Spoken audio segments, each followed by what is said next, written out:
Depozituesit po I përdorin bankat vetëm për të ruajtur paratë e tyre. Me uljen e normës së interesit dhe rritjen e taksës mbi fitimin e këtyre depozitave, kursimet nuk sjellin ndonjë fitim. Këto e pohojnë ekspertë ekonomistë të cilët pranojnë se shqiptarët vazhdojnë të ruajnë kursimet. 2% që është në nivelet e inflacionit mesatar vjetor, ndoshta edhe pak më I lartë.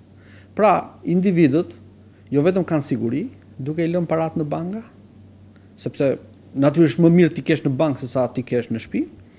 Dhe e dyta, mbulojnë kostot e inflacionit. Sipas të dhënave të Bankës së Shqipërisë, interesi I depozitave ka zbritur mesatarisht në 2% në fund të vitit të kaluar, ndërsa prej janarit tatimi mbi fitimin kaloi nga 10 në 15%. Ulja me 3 herë e normës së interesit në 5 vitet e fundit ka ndikuar që depozitat të kurren me vetëm 2%. Sipas ekonomistëve, kjo vjen nga mungesa e alternativave për të përdorur më mirë paratë. Në fakt, Banka e Shqipërisë ka ulur normat e interesit, normën bazë të interesit, pikërisht që depozitat të mos rriteshin dhe që një pjesë të depozitave të shkonin në investim dhe konsum për të rritur ekonominë kombëtare.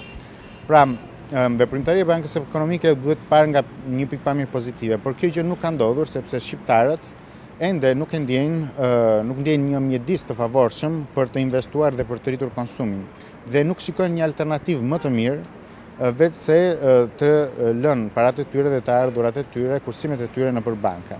E nëse banka nuk arrin të vërë në qarkullim kursimet e shqiptarëve, as rritja e tatim fitimit nuk do t'i shërbejë këtij objektivi.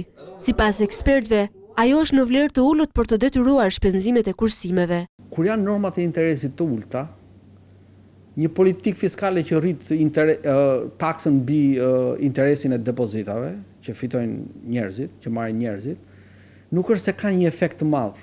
Efekti I sigurt I kësaj takse është se në xhepat e shqiptarëve do të jenë $10 milion më pak këtë vit, e rrjedhimisht më pak konsum. Qeveria planifikon të marrë deri $20 milion shtesë nga ky tatim, pa ofruar asnjë shërbim. Kjo dekurajon konsumin në vetvete, sepse këto $20 milion do të ishin të gatshme si shpërblim për të konsumuar. Dhe vetë konsumatori shqiptar do të ketë $20 milion më pak.